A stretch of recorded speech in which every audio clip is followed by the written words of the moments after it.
for what, a fucking week. I think Yeah, well, we've yeah, had at least, like yeah. 2-3 days where my heater hasn't run 24/7 Yeah. I went because outside. it can't keep up with the fucking cold Yeah, outside. yeah. Yeah. Yeah. I got up this morning. I took Molly outside to do her business and stuff. And That my looks daughter, my daughter, my daughter, she is, I love her dearly, but for whatever reason, she has an aversion to picking up the poops. And so there was a dog poo in the yard or in the snow that I went to pick up. And I couldn't because it was frozen. Like it had become one with all of the snow around it. So I had to like get a shovel and like. So yeah, that's it's cold AF, guys. It's so cold. dumb. It's so dumb. It's so crazy. But I keep telling I'm going to be in Florida next week for our vacation. I keep seeing Matt's reports on polo and stuff, and I'm like, no, it needs to fucking warm up if I'm going there on vacation. I don't want to go down there. You're gonna and freeze. leave 10 to go to 20. 16 or whatever it was he posted, right? Yeah, no, thank you. Actually, yeah, I don't want to add fuel to your fire, but I got a friend down there, and she just posted about it, and I thought, oh, geez, I didn't think about it. Florida is cold if you were going down there on vacation, so yeah. I hope it warms up for you. We've been keeping an eye on like the forecast and stuff, and it's supposed to be when we're there, like mid to high 60s for the highs. So that's still, by Florida standards, pretty cool. Like I'm good with that. That's sweatshirt and shorts for me. Like I'm cool. Fine. And then in the evenings, it's supposed to get down in like the low to mid 40s as lows. So I'm like, It'll be chill down there because that they'll is so still much be nicer. like, Yeah. they'll be like, we don't go outside in this weather. And I'll be like, ha. It's not. There's no poop frozen in the snow, guys. So I'm okay. I'm okay. 100.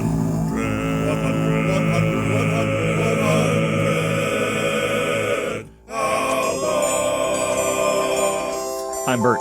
I'm Drew. I'm Ron. I'm Ryan. And this is the 100 Albums Podcast, where we discuss the ins, the outs, and the absurdities of a poster that depicts 100 seemingly random albums. So here we are at album number 60, the last album of season 3. As we continue to go through these 100 albums that first appeared on this poster that Drew got a couple of years ago as a gift. We first went through the entire poster, listened to each album, and then shared our thoughts and reactions with one another via video chat. Once we were all done, we thought it might be a fun project to turn into a podcast. So let's get into this last album of the season, Songbird by Eva Cassidy. Vibe check, fellas. What are your first impressions? Now, there was a time in my life where I would have really enjoyed this. I went through a big folk phase, listening to a lot of Richard Buckner and singer-songwriter kind of stuff, and I would have really enjoyed this then. I'm not in that phase now, so it didn't hit as much, but I mean, it's an all right album. My vibe is that we're going to be doing a bracket soon, and this will not make it past the first bracket. Yeah, this is an unusual choice in relativity to the rest of this poster. Oh, I've got mysteries. thoughts on that later. Oh, good. Because it's definitely one of the mysteries. I was talking about the poster in the podcast yesterday with one of our local to my area avid listeners, one of my good friends, Chris, and we were at an Shout all-day. out, Chris. Yeah, shout out, Chris. He'll be listening soon. He's caught up. Well, we were at an all-day teacher music event that we do, and he was kind of advertising our podcast, but he was really just talking about it, and it came up with the content, and I brought up this album, and the people had understood the point of our podcast and the out poster, and they're like, man, I don't understand that album. I said, this is part of our mission here, and we have reached another one that is just a question mark to me. I think this is a wonderful album. It is definitely a hard mood album. You have to be in the mood for it. And you're not going to be uplifted by it. But it's not sad. Well, boy especially music. once you know her story, like not uplifting at all. No. but yeah. It's not sad boy music, so it's not something I put on too much, but I love her voice. I have a special story how I discovered her in my own world. I didn't discover her in the world. And I have time for her, but it's definitely I don't know how to describe it. It's a thing. It's its own flavor. It's not an everyday album for me, anyway. So my vibe is, huh? I mean, like we said as we were kind of finishing out the American Idiot episode last week, I was like, I have no recollection of listening to this album the first go round. So when I put it on this week, I was like, okay, who's this? What? Where? Who? When? And it wasn't until I got into the research that I was like, okay, I was completely unaware of her. Completely unaware of her. And unlike Ron, I don't like folk and like so we'll get into Eva Cassidy and kind of what she is as an artist and performer, or what she was as an artist and a performer. But like that folky kind of vibe was never my thing. So this, I would have been nowhere near this. Even if I had been aware of her in the 90s and early aughts, I would not have been purchasing this or putting it on. Drew, do you have a statement prepared for this like you did for Madonna, since it's also a compilation album? I'm glad you called me out on that, because I don't. That's all I'll say. So just pull up your previous statement. What I have to say is that life isn't fair, Ryan. It's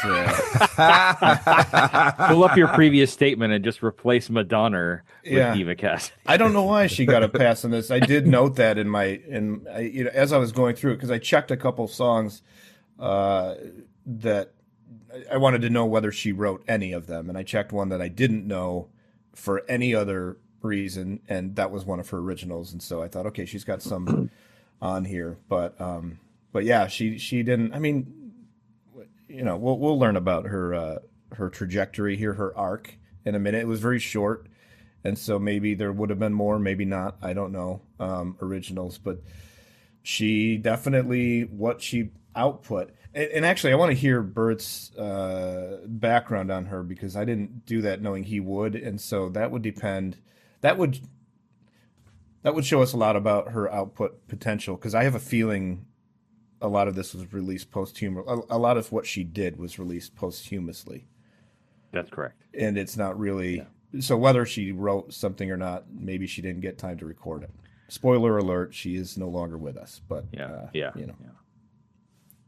So I had this album on, working in the kitchen and all that stuff, and I had it on fairly loudly, and my kid's at the table working on a racetrack, and just being a kid, and they're crying.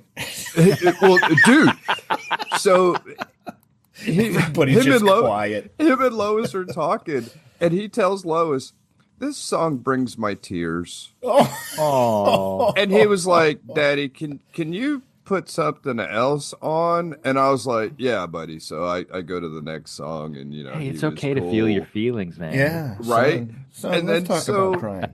a couple songs later, Lois goes, "Is this still the same song?" And I was like, "God, you guys are just y'all would have come on tomorrow morning and just take my spot." Yeah. Special guest, Ron's family. Okay, you guys want to get into the background a little bit here? Yes, sir. Eva Cassidy was born February 2nd, 1963 in Washington, D.C. She grew up in Oxon Hill in Bowie, Maryland. She was the third of 4 children. Her dad, Hugh, was a teacher, sculptor, musician, and world champion power lifter. Jack of all trades. I mean, come on. Mom, Barbara, was a horticulturalist from Germany. From an early age, Cassidy displayed an interest in art and music. When she was 9, her father began to teach her to play the guitar. At age 11, she began singing and playing guitar in a band called Easy Street. They performed a variety of styles at weddings, corporate parties, and pubs, although she was shy and struggled with performing in front of strangers. While she was a student in high school, she sang with a local band called Stonehenge. During the summer of 1983, she sang and played guitar 6 days a week at the Wild World theme park, which eventually became Six Flags in her area. Her brother Dan was a fiddler and also a member of a working band. She enrolled in art classes at Prince George's Community College, but eventually dropped out. Throughout the 1980s, she worked as a propagator at a plant nursery, as a furniture painter. In her free time, she explored other artistic expressions, including painting, sculpting, and jewelry design. She became a relatively well-known figure in the DC metro area music scene during the late 1980s and early 1990s. She collaborated with local musicians, including Chuck Brown, a go-go music pioneer. She performed frequently in small clubs, often covering a wide range of songs, from jazz standards to pop to folk. In 1993, she released her first album, The Other Side. It was actually a collaborative album with Chuck Brown, that go-go music guy I talked about. This showcased her versatility, but it didn't really gain any traction in sales or in media. In 1996, she released Eva by Heart, her first and only solo studio album that was released while she was alive. It was self-financed and independently released. It included stripped-down, intimate interpretations of songs like Fields of Gold. It received very little commercial attention at the time, largely because it was self-financed and independently released. In May 1996, Eva Cassidy released the live album Live at Blues Alley. This was the last album released before she passed away 6 months later at the age of 33. Near the end of her life, a local folk singer named Grace Griffith sent a copy of Live at Blues Alley to Bill Straw, the head of Blix Street Records label.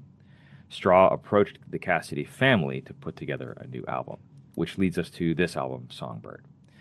1998, it's a compilation of tracks from Cassidy's 3 released recordings. They were all assembled into this album. 5 tracks, Wade in the Water, Wayfaring Stranger, Songbird, Time as a Healer, and I Know You by Heart, are all from Eva by Heart, her only solo studio album. 4 of the tracks, Fields of Gold, Autumn Leaves, People Get Ready, and Oh, I Had a Golden Thread, are all from her Live at Blues Alley album. And then the remaining track, Over the Rainbow, is from The Other Side, that album she did with Chuck Brown. This album lingered in relative obscurity for 2 years until it was given airplay by Terry Wogan on his wide-reaching BBC Radio 2 show, Wake Up to Wogan, following a recommendation from one of his producers. The album then sold 100,000 more copies in the following months. So let's talk about the album sales. Top 5 for Eva Cassidy. Time After Time, another posthumous album released in 2000, sold 135,000 records. Live at Blues Alley, one of the albums that made up some of the songs from Songbird, sold 135,000 records. The Best of Eva Cassidy from 2012 sold 300,000. Imagine from 2002, another posthumous record, sold just under 400,000 records. And then this album blows them all out of the water. Songbird from 1998, 3.1 million albums sold.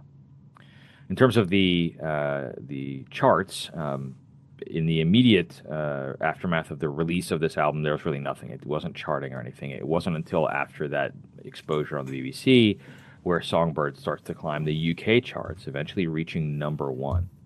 In the States, the only Billboard chart that hosted Songbird was the U.S. Top Catalog Albums chart, where it also eventually went to number 1. And for those of you who don't know what the Top Catalog Albums chart is, I'd never heard of this. It's a 50-position weekly albums chart produced by Billboard magazine that ranks the best-selling catalog albums in the United States, regardless of genre. Billboard defines a catalog album as one that is more than 18 months old and has fallen below position 100 on the Billboard 200 albums chart. So basically, it's a catch-all for if this album, came out 2 years ago and it suddenly gets popularity, we're going to put it on this chart. So that's what I've got for the rundown. Just to kind of as a coda to all of that, as we've kind of teased earlier, Eva Cassidy had a very short career, relatively speaking, because as she was, as this album was getting ready to come out, she had been diagnosed with cancer in May, was it 98, right? And then by November of that same year, she had passed. And it started as a melanoma. And as someone who's had melanoma removed from their skin, please go get your skin checked, folks. This melanoma that she had been diagnosed with had eventually gone unchecked. It had spread to her lungs and her bones and just bad stuff. And so after she was diagnosed, they treated it aggressively but nothing ever took, and she passed later that year. So that's what I've got, guys. What else? What am I missing? What did you find as you were doing research? The only other background thing that I noted, similarly in England, was the camcorder video, which of her playing "Somewhere Over the Rainbow." And we all know, especially at this time, a video can do a lot for an artist. And I think this is almost like a viral video, even though it wasn't the internet yet. Early version of that, yeah. Yeah, like everyone was, oh gosh, I want to see that one again, because there's a weird hyper realism to it. I'm not sure if you guys watched it. Yeah. Just because it's shot on a little handheld camcorder. You know? Yep. Yeah. Very personal. Is it? And I think I don't know if I'm talking about the same video, Ryan, because I'm probably seen it, but there can't be too many, So some of those I feel like are at the actual time they recorded the Live at Blues Alley. I've never really known. I haven't dug deep on her in that story, but it does seem like it all happened really fast in a short amount of time relative to what we assume our life is going to be. And right when I discovered her, she'd already passed away. I mean, and then I did a little research. It was the earliest days of my use of the internet, and so I could do a little bit. And so tragic. Discovers melanoma, skin cancer, and died shortly after that. So. That video recording that Ryan referenced was Over the Rainbow, and it was taken at Blues Alley. So I might as well use this as my moment to say that's how I discovered her. I was driving around and had NPR on, which I had at the time all the time. And, man, I just heard this voice singing Over the Rainbow. If you haven't listened to this, whether you are interested in her or not, her version of Over the Rainbow is different and beautiful and breathtaking, I think, and in terms of a good voice, if nothing else.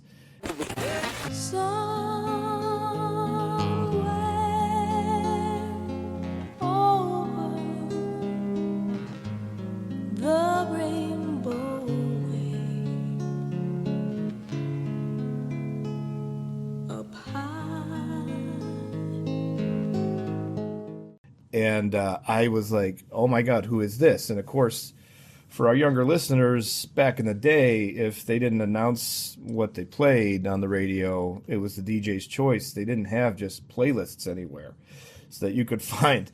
So, or you couldn't, Shazam it. I do that all the time. But I went home and I dug up and I went as hard as I could on trying to figure it out. And I got to a playlist from NPR and found out it was this Eva Cassidy. And from then on, I knew who she was. So I think that's one of the favorites on this record for me. I didn't really know this was this compilation, but it makes sense.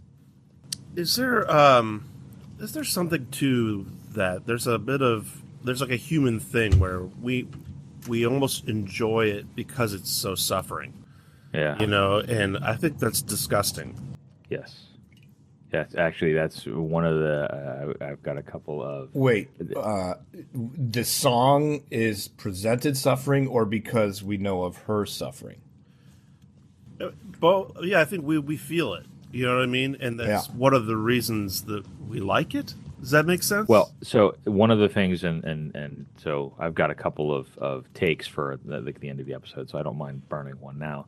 One of the things that I had put down as kind of a question was, would we be having this conversation? Would her, albeit posthumously, career had been so successful, album sales and the like, if she never had been diagnosed with cancer? Because, I've got some stuff here about this. I don't know if you guys saw this concert that was put on, a benefit concert. It was the last time she performed, right? Talk about, like, this is heavy, man. They carried her on the stage and she sat and played What a Wonderful World and all this stuff. But none of that would have happened, right? There would have been no kind of coalescing around her as an artist because of her diagnosis. And Ryan, I think you're absolutely right. There's something a bit macabre about humans and our appreciation for artistry when they're suffering by said artist. We love a suffering artist regardless of what kind of art it is. Yes. It's true. Yes. It's true. It's kind of sad. Like that, it's always been one of the talks in the conservatory amongst composers. Like, no one wants a happy composer. Yeah. Well, isn't it the saying that you don't get famous till you're dead? I mean, hey, I'm working on it. But every day. Once you're born, you start dying. So really. But I mean, as soon as you're born, you start dying. So you might as well have a good time. Oh no, sheep go to heaven, goats go to hell. Sheep go to heaven. on the but I live like I were dying. I see what you But I ain't no Tim McGraw. this album is no Tim McGraw. And he said, someday I hope you get the chance to live like you were dying.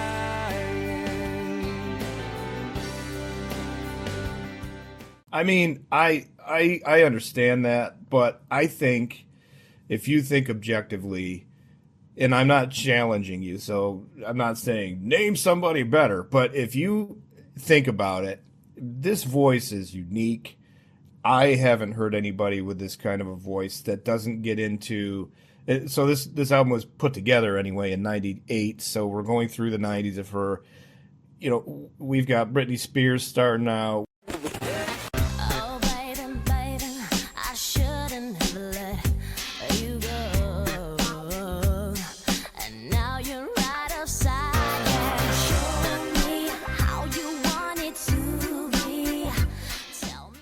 We've got It's boy bands. It's Whitney that kind of was pop. still going then. I don't need it all day long. My mind. Oh, but it's all the love that you're giving me. Not just a simple singing voice that's, to me, a pretty perfect singing voice. I think that merits a lot on its own too. Maybe it wouldn't still cut through that world of pop without such a story behind it. I don't know. Yeah. Well, I think she would have cut through if her sound wasn't so simple. Because, Lisa Loeb. You say I only hear what I want to.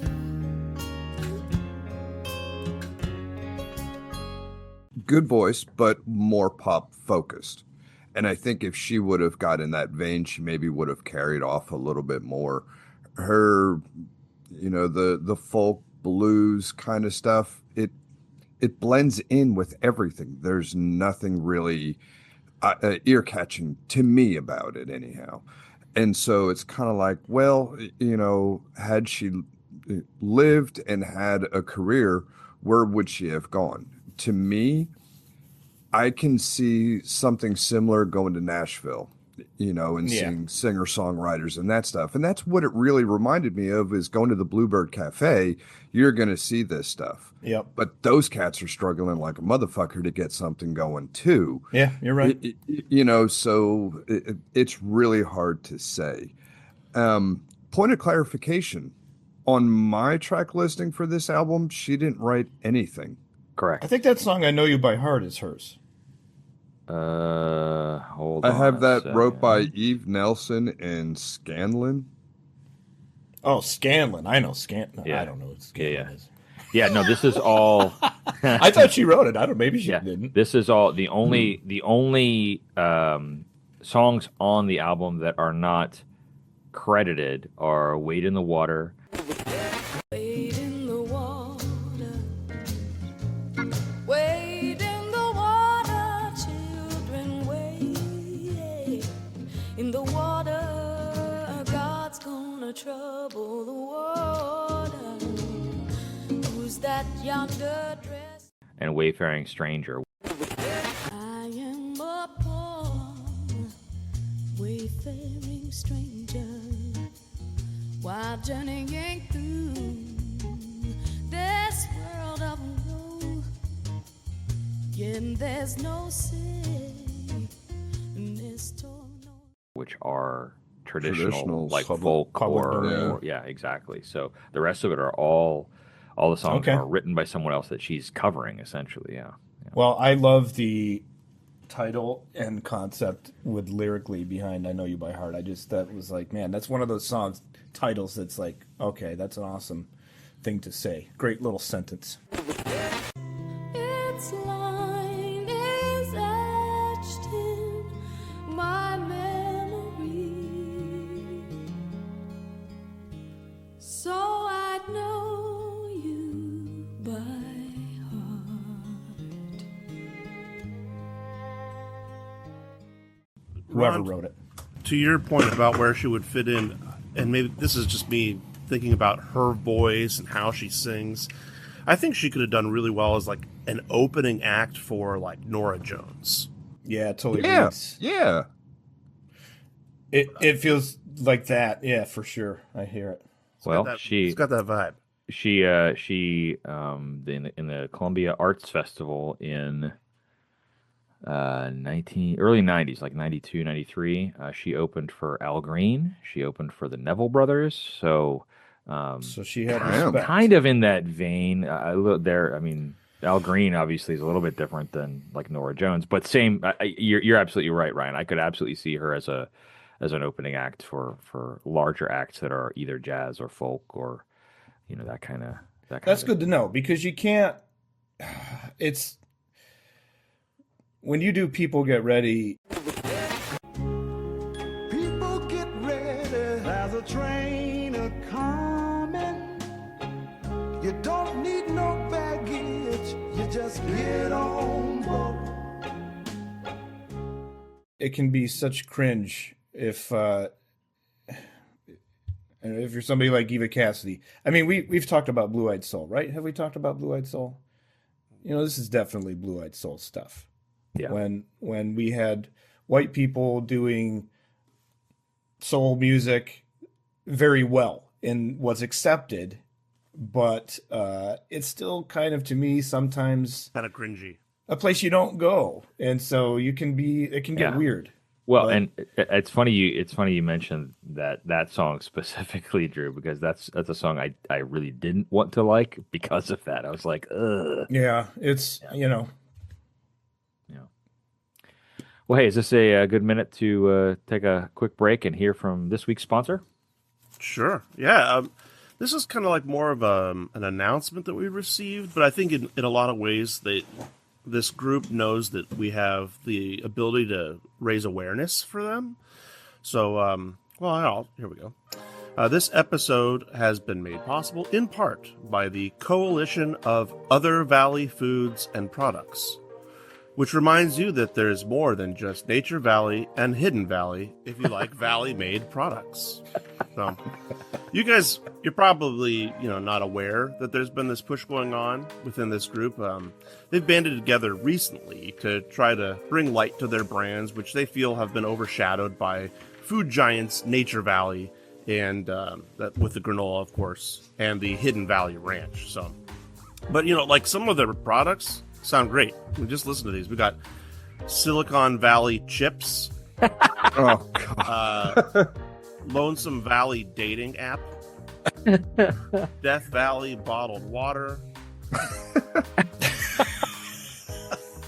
All Valley karate trophies.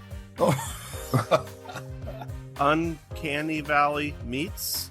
I don't know what those would be. Oh, the Uncanny Valley. Uncanny. Because it only looks like meat. Yeah. Spam. Spam. Beyond the Valley of the Dolls cannabis products. Nice. Valley of the Shadow of Death spiritual hiking expeditions. I hope that package is big enough to hold the title. Valley Forgery. And we have the Holiday Valley Valet. So, I mean, all these folks have gotten together. Anyway, big thanks to the Coalition of Other Valley Foods and Products. We're happy to spread the word, and I hope this gets you the attention you deserve. That's great. Very nice. Yes. Thank you for that sponsorship. Okay, guys, time for the good, the bad, and the ugly on the re-listen of this album, Songbird.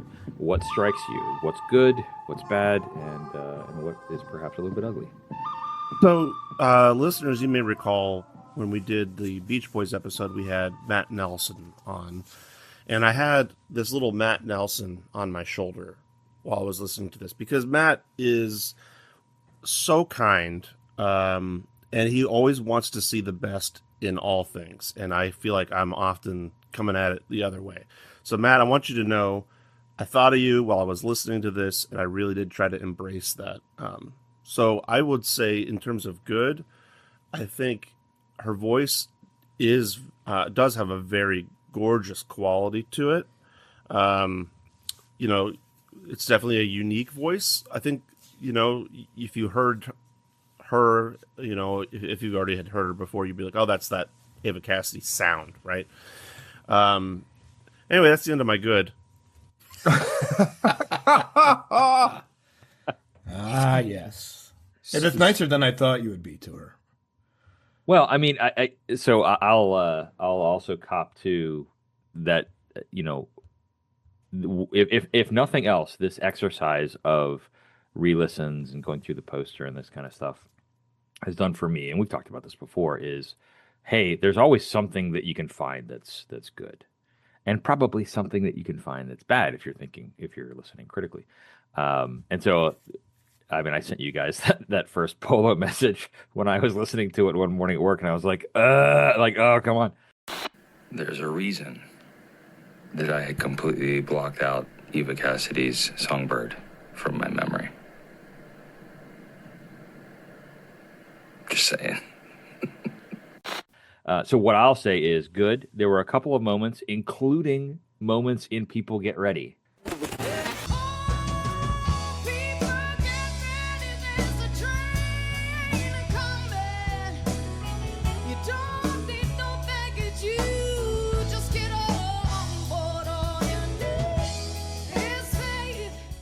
That I was like, okay, damn, like I'm feeling that. The organ in "Oh, I Had a Golden Thread."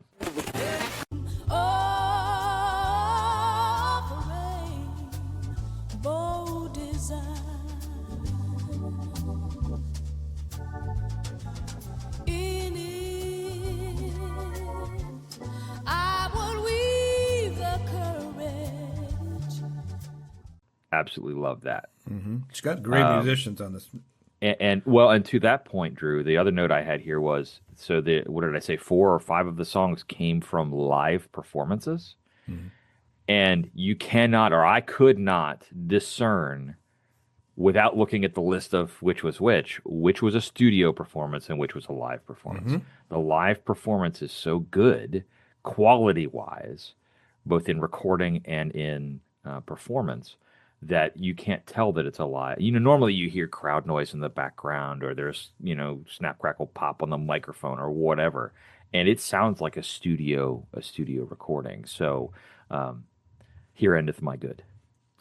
My favorite version of that is of that live. I mean, sorry, I started distracting myself here, but yeah, that's the thing about that Live at Blues Alley record. And I really recommend listening to that, because she has some great tracks on it. She does Blue Skies. She does Cheek to Cheek.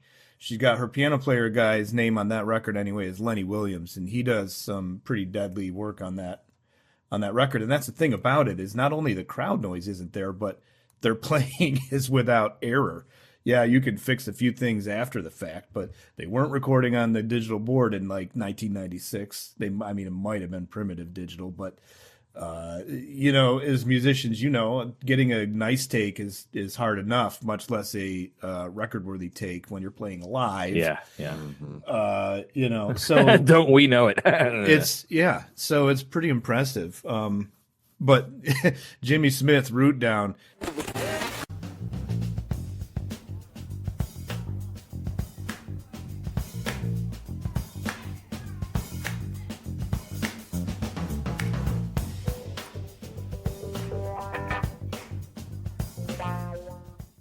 These guys, to jump to jump ship here and talk about live recordings with noise. That record is so funny because these guys jam that song out for 12 minutes, and you hear bottles clinking in the background, and people just, and they're just hitting this song for 12 minutes amongst this kind of the din of low key rowdy crowd. Yeah, Anyway. I think a good is a couple of her covers are such nice versions of it. I mean, Fields of Gold, whether you like the original or not, she does a nice, really nice version of it. You remember me when the west wind moves among the fields of barley. You can tell the sun in his jealous sky when we. The Over the Rainbow cover, and to me, even Songbird. It's alright. I know it's right. And the songbirds keep singing like this. I'm not a Christine McVie fan, really, but Songbird, her version of Songbird, I would listen to much more often than the original. And my favorite is the way she does Autumn Leaves. It's one of my favorite tunes in general, and she takes it to a very different place than it's normally done. And I just think it's cool. The falling leaves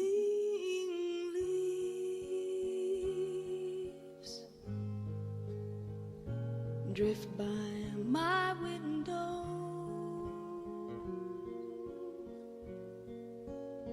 The falling leaves. But I agree. I would think her Blues Alley record has a lot more edge to it and is a little better representation maybe of her. I got a late hit good on this one. So, we're talking about her being live and capturing this sound.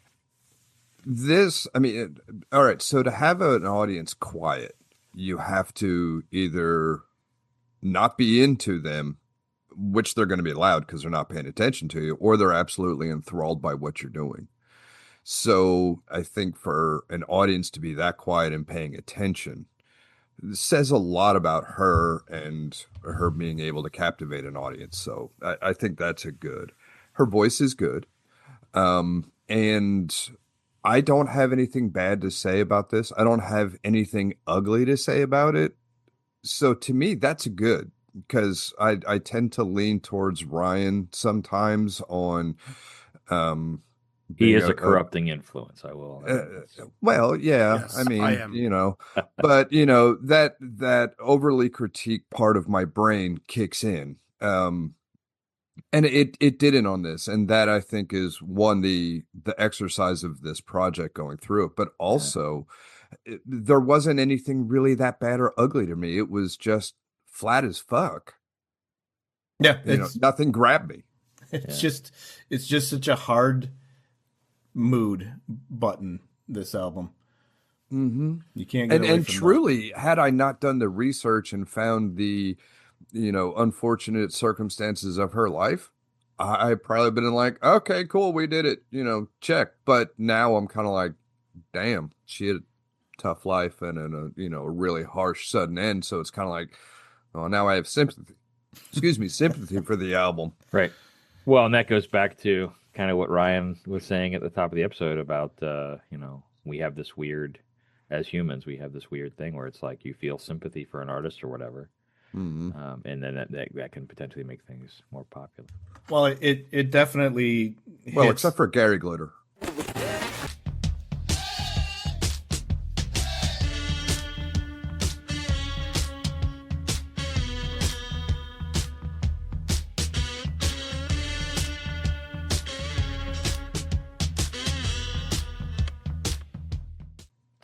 Whoa, it's another route to take. Yeah, that's Anyway, except for the man, now you made me lose my train of thought, Ron.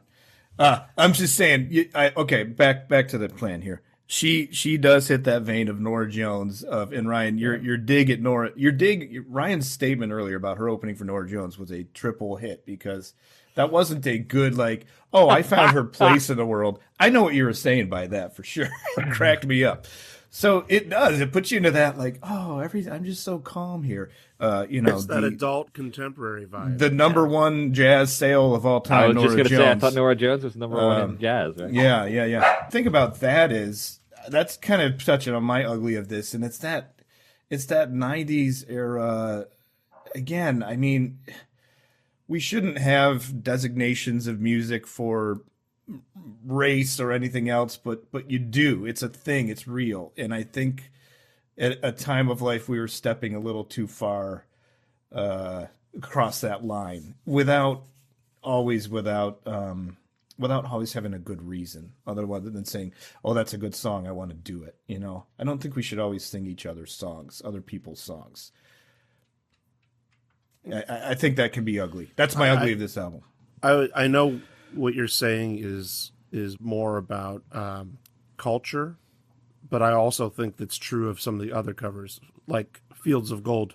You remember me when the west wind moves upon the fields of barley. You forget the sun in his jealous sky as we walk in fields of gold. Which I think is a fantastic song. I love that whole record actually by Sting. Yeah. And it's the only track, excuse me, on this album that I listened to more than 3 times. And I really don't like her version of it. I just still like that song. Mm-hmm. And, maybe that's it. And that's, that's just my opinion. I think for her, the way she approaches singing is so decorative that oftentimes it's almost like there's never been a melody. And that is a thing. Many people do that. But at a certain point, you're going to be like, hey, have you heard this song? Because are you just winging it? Yeah, like you know the chords on the guitar. We know that. That's cool. But do you know how the melody actually goes, or are you just like, hey man, listen to me sing? Yeah. Like I want to make sure you are enraptured in every little nuance that I think is cool. Yeah, and it comes off to me as noodling. Just like you get guitar players that noodle like crazy, and stupid trumpet players that noodle like crazy. Sax players are known to do that. So sometimes it's like, hey, it'd be okay if you wanted to sing the melody. Just a thought. And that, Drew, I find it really interesting that you gave praise to Her Autumn Leaves. I think it's abysmal. Okay. That version of it, man, which is really interesting because I feel like you and I have a lot of similarity and overlap in taste. So when you said that my eyebrows like shaved themselves. It was. Really I noticed that. Strange moment over here. I think it's a very just sad little poem that she made out of it.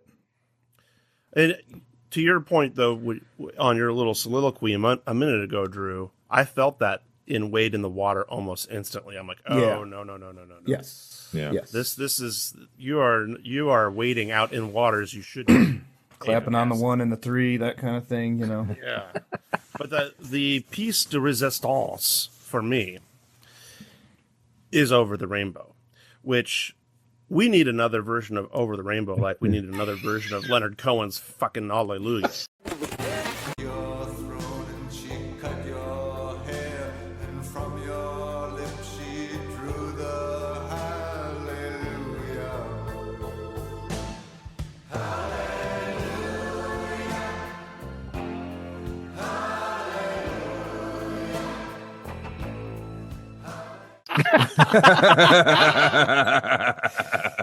And here we have had to be said. There's something about that damn song because it was shortly after this we got that Israel, Koyoyo. Oh yeah, the Somewhere Over the Rainbow, Wonderful World ukulele thing. Somewhere over the rainbow,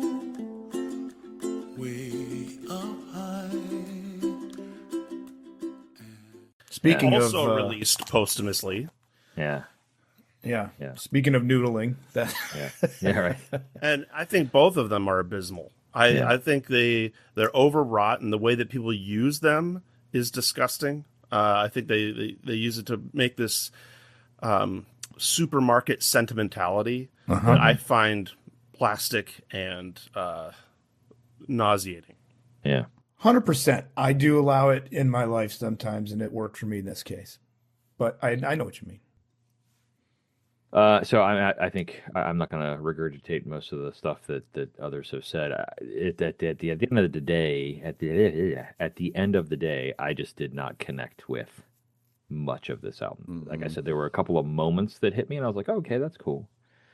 She does have a good voice. I mean, I'll acknowledge that. It's not my favorite, but it's not bad. But I just was not able to connect with a lot of what was going on. I think some of that is due to I don't want to say the lack of originality, because I mean, she's definitely, trying some things, but there are no original songs here, right? These are all songs that I've heard before, in some way, shape, or form. And that's not a ding on her necessarily, because she has done some original work, or she had done some original work. But I think I was looking for something new, maybe, and that helped prevent me from connecting with much of the album. So, anybody own this? Yeah, we've got the CD. You got the CD? So from the original day that, Yeah. Do you have it? Is that next to your Joss Stone CD as well?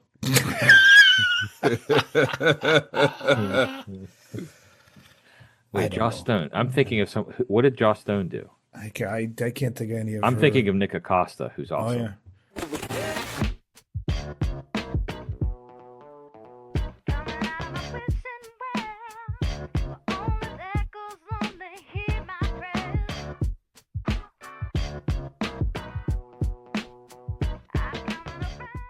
Ooh, There was love her. there was a lot of single names in those days, Yeah. and I maintain that this album stands out in that, at least in its genre.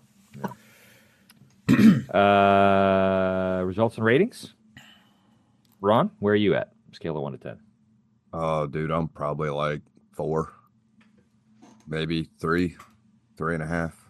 We'll We'll go 3.5. We'll say 3.5. Split the Yeah, difference. we'll go 3.5. Yay, that's what I gave it. Good job, Ron.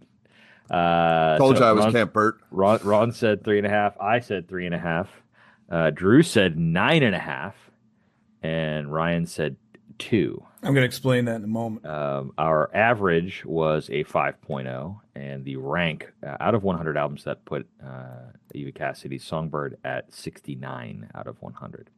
So, second chances, rescore. Ryan, Drew, Feels good. feels good. Maybe I should give it a 0 like Drew because it's a compilation. That would be a fair play. But I'll give it a 2. That'd be fair play. I have to lower mine for that reason, especially since I've, I feel like that 9.5 is a little shocking. I didn't know it was so high, my rating initially. And I went back in and lowered it, at least in my head. So it must be that didn't get out to the conversation. I don't think I even listened to it the first time around and ranked it. I ranked it like high. I did the same thing with John Lennon. I'm like, oh, I love It must be her. good. Yeah. I love her voice. I know it. Yeah. And because at the time, I mean, there was a time in my life, like Ron said, that this would have been good, and it was good. I listened to it a lot, man. I really, again, this song, I would skip these songs, Wade in the Water, and even like, I don't even know if I listened to the album itself. I think it was strictly Autumn Leaves, Songbird, and I think I must have had them on like a mixtape CD. I think that's why, because I had put or gotten or made a CD of a playlist, and it had a couple of her songs. Because I don't know a few of the songs on this at all. They weren't familiar, so it definitely wasn't rotating this album a lot. So it must have been part of something else. Compilation of a compilation, we should say. So my rating was based on those songs and a 25-year-old sentiment. So it should not be a 9.5. I wouldn't go as low as a 3.5 because I do think she's got a great voice, and I do think the Live at Blues Alley stuff is much better. I based some of the stuff we have done in my band on her Cheek to Cheek version, for example. I'm in heaven, and my heart beats so that I can hardly speak, and I seem to find the happiness I see when we're out together, dancing cheek to cheek. Cheek to Cheek is a really hard song to even look at, but we've tried it. We've come back and forth to doing it. I don't feel like my performance is good enough, so I haven't continued doing that with my band, but the arrangement of that she does is great on an album, I think. And like I said, the Lenny Williams piano stuff is inspiring and good. For a maybe he was a jazz pianist in DC. I don't know anything about him, but for a folk group, good playing there. So I don't know. All of that, let's give it and based on what we've been doing here, I'd give it a 5.5. 5.5. That's a stark change, but I think that 9.5 was a freak. That impacts the bracket, the seeding for the bracket. Oh. Yes. More on that in a minute, listeners. Okay, so we changed our score. I'm good where I am at the 3.5. Ryan said he's good with the 2. So, all right. It's that time, guys. Let's go to Margaritaville. If this artist or album had a restaurant or chain of restaurants, similar to Jimmy Buffett's Margaritaville, what would it be called and what would the theme be? I got one. I have 2. Ooh. Drew is prepared. I love it. I finally came Hey, correct. you know what? Let's to celebrate the occasion, Drew, you go first. It sucks that I have such a bad reputation for coming up with these, but it's true. Hey, we man. all got our strengths, boss. Yeah. Okay, well, I have 2. My first one is the restaurant's called Autumn Steve's, and the restaurant is very clean and plain, and there's a bunch of guys. There's a guy named Steve sitting at every booth. There's booths, and he's wearing like a brown plaid shirt, and he's just sitting there. And Eva Cassidy music is playing in the background, all calm. Everybody's super freaking chill at this place. And you sit down and have your meal, and you talk to whatever Steve is sitting at your table throughout the meal. Nice. Love it. So the Steves are employees of the restaurant. They're not patrons. They're I employees. don't think they get paid. They do it out of sheer altruism. They just like talking to people. Do they They're get free just food? random homeless Steves. Well, they're not homeless. They're fine. They've got homes. They've got families, but they devote, 7.5 to 8 hours of their day sitting at the restaurant waiting for someone. They sit there pleasantly until someone comes in, and then they have a nice conversation with you while you're I there. love it. I love it. That's fantastic. And we need this is why the brown flannel, because of the autumn, everything's brownish, orangish hue. Lots of warm tones. Yeah. It's like the perfect temperature in there. Nobody's cold or hot. It's just like flat line. Everything's flat line. My other one is I Know You by Heart, and you are served the heart of a being, and you need to guess the being you're eating by knowing it by the heart. What do you win? I don't know. Free meal, some bacon. Like, I thought the pinata was bad. The heart of you a just come being. up with some brutal shit, dude. Yeah, that's why I don't talk too much. That's why I try to keep it all inside, because I some love stuff it. shouldn't be said. That's amazing. Oh. Ron, what you got? All right. I like I said, I only got one this week. But my establishment specializes in serving different forms of baked beans, different recipes, has a wide and varying menu of curries, and a full ice cream and dairy bar.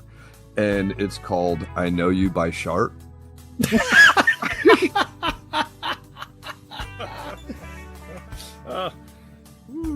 Yeah.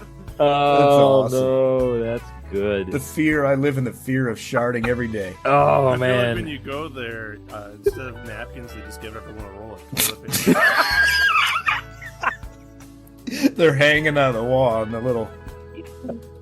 Like at the table. They've got a They just pole got on the a- table that has a bunch of Do them they- on it. Do they stacked up. hang over or do they hang from behind? That's the question. Oh no, they hang over. That's the way the I good was Lord thinking it, intended it. on the table, and you put the silverware inside the tube. Ah. So you never, so you never hang the toilet paper, actually proper. That's funny. Oh my gosh, I know you by shart. I mean, shart is going to be. That's a great word. It's just Yeah. funny no matter what the context Always a win. is. Uh-huh. I've got 3. I have a fast food joint called Fields of Gold and French fries. Oh, I would go there. Huh? Yeah, Fields. perfectly cooked fries. They That's right. probably have a bunch of different dipping sauces. That's right. That's exactly right. A seasonal artisanal bakery called Autumn Loaves. Oh yeah, Nice, yeah. nice. A lot and of pumpkin. then that's right. And then a really, really fancy confection bakery that specializes in pies and flan, and it's called I Show You My Tart. Oh, and I have to say that I had a hard time doing this exercise because none of these songs are hers. They're all covers. So it's like, for Fields Who am of I Gold referencing here? and French fries, I'm like, so this would be Sting's restaurant, not Eva True. Cassidy, but whatever. So you know, your last one's very similar to my first one, okay, which was I Know You Pie Tart, which is a local pastry chef where they There you always go. remember you after your first visit. Mm. I also have a vegetarian restaurant with a heavy focus on root vegetables and tubers. That's called Time with a Peeler. and so is time spelled THYME? Ooh. Because I was toying with something on that too. I mean, it could be, but I was just thinking you'd probably have to peel a lot of stuff. Yes, lots of peeling. I've got a 60-table restaurant with an 8-page menu and only one waiter, but he's really good and he's fun to watch, and it's called Wade the Waiter. Everyone, it's kind of like Steve's, I guess. Yeah, Yeah, right, I was maybe gonna you say, could yeah. work it. Ooh. Combine those Steve's. ideas. And then the last one I have is Ava's Crab Shack. Because the crab is the astrological sign for Cancer. Oh, I thought you were going to make some connection to Maryland because she's from Maryland. Oh, you're But sick. you went there, brother. Oh man. You're sick. Woo! You guys thought I was messed up. That's my astrological sign, man. Woof. Well, then you enjoy eating there. Yeah, I don't eat crab for that reason. Actually, I've always felt like I can't. Wow. I think Wade should be the waiter at Autumn Steve's. I mean, Steve and Wade are like the same name. It's like a thing. Good names. They would be good together. Yeah. Okay, guys, let's wrap it up. Closing thoughts, additional takes, or shit we forgot. Anybody got a hot take or other closing thoughts? Actually, I do. There is a possibility in an alternate universe where Eva Cassidy could have gone the track of Van Morrison in the female sense.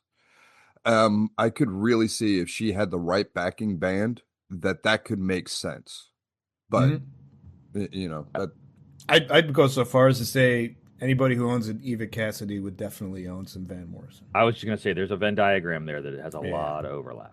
Yeah, that's a good call, Ron. I already talked about the yes, if she had not passed, like that notion of would her music have been as successful. So I won't belabor that point. The other take that I had was a Poster Secrets Secrets of the Poster. Oh yeah, 5, right? please. So this this poster is clearly, as we've talked about in previous episodes, there's definitely a British bend to this, right? An English perspective, and I think her presence on the poster further solidifies that theory or that fact, because this was not successful in the United States until it had reached success in the UK.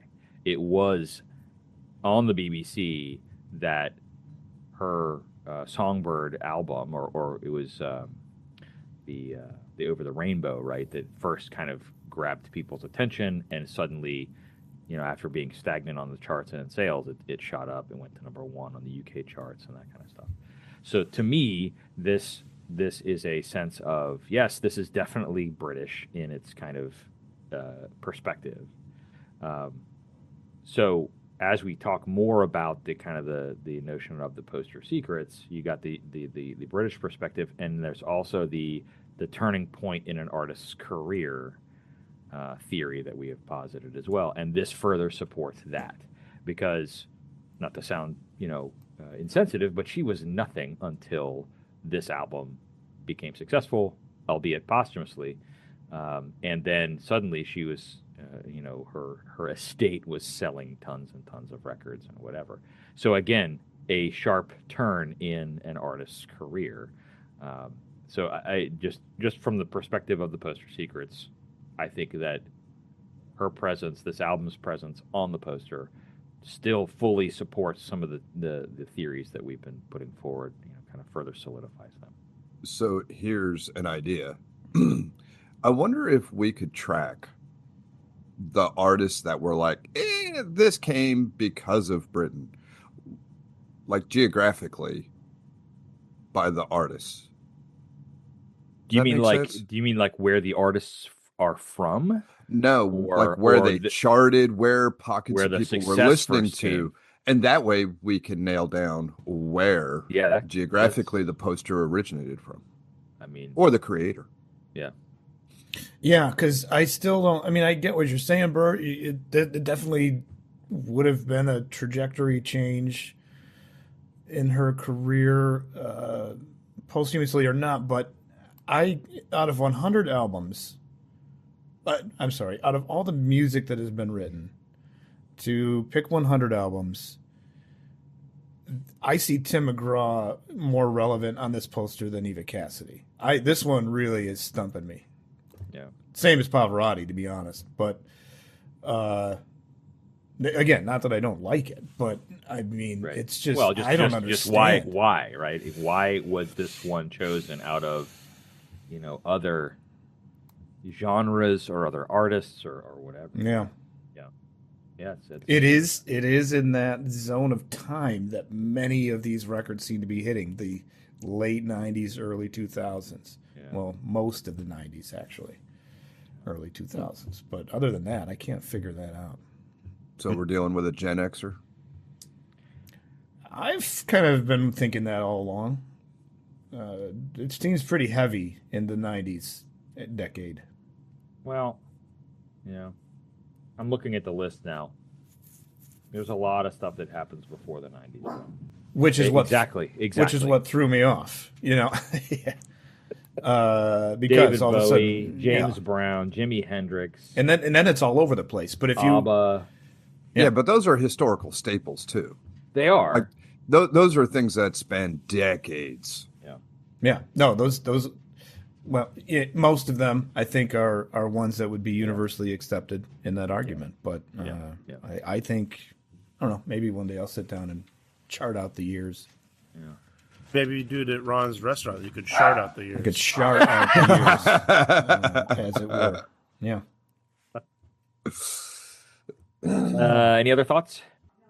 I hope that somehow the residuals of all of this have helped out her family, because, I'm sure it was really an expensive end of life for her. Oh, sure. Yeah. And there's this piece of me in the back that's worried that, this whole release is exploiting her. Yeah. That makes me uncomfortable too. But I hope that that's not true. I'm trying to be optimistic about that. I had that thought as I was doing some of the research here too, Ryan. I was like, man, so like it was literally in the last months of her life that the producer at that record label or whatever, A&R person or whatever it was becoming aware and saying, "Oh, I'm going to talk to the family and see if we can get something happening here," and that just smacks of cringe for me. Yeah. Mhm. And then all the because- subsequent reissues, like where's that money going? Exactly, And, exactly. Now, what I will say is, whomever's doing that, because most of these are covers, there has to be money going to Sting, and there has to be money, so Sting will sue you. There's that piece of it. But no, Ryan, I agree 100%. I really hope that the family, the estate is getting their fair share of because you're absolutely right. From what I read about her cancer diagnosis and treatment, that it was a slog. Even though it was just for a couple of months, that it was likely something that was not good, both physically but also financially. Yeah. And you don't want Sting's little tantric yoga ass coming after you in the 90s. Well, if any of these artists or estates of artists have any conscience at all, they're like, we're not going to charge you for this one. Probably not. Yeah. Way to shit in a good thought, Ryan. All right, everybody. Now, please go listen to Songbird by Eva Cassidy and let us know what you think. Hit us up with a voice message at speakpipe.com/100albums. We'd love to hear your voice, and maybe we'll even use it in a future episode. You can email us at 100albums@vertislow.com. You can connect with us on Instagram and Facebook at 100albums podcast, or you can visit our website at 100albumspodcast.com, where you can right now go out and download your bracket for the Season 3 playoff. We're going to line up all the 20 albums that appeared in Season 3, and we're going to do a bracket playoff episode. And you go out, download your bracket now, do your rankings, and see how yours compares to ours when you listen to that episode. Until next time, thanks so much for listening, and we'll see you then. See you. Later, turkeys. Don't Later, listen to turkeys. it while you're driving. What, the bracket episode?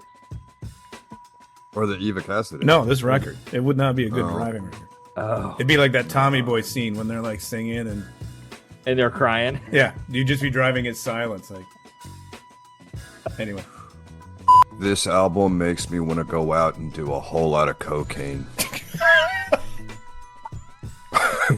No. That's a very interesting vibe. No. see. And there was a time in my life It's I that would've- third cup of coffee speaking is what they... It's a true story. Like, I was proud of the shark thing, and then you said that, and like, seriously, Proud thank of God the I had shark. just pissed, oh my God. That should go Oh, on the that- next mug, Drew. I was proud of the shark thing. more of a t-shirt, more of the back of a t-shirt. Back of a logo. t-shirt, yeah. Or With no, the the little back- brown stain at back the bottom of the- Back of your sweatpants, like the juicy sweatpants. Oh, come on, You should man. just say- You still have to have juicy on there, and just in small letters. Juicy, I was, proud of the shark shark. thing.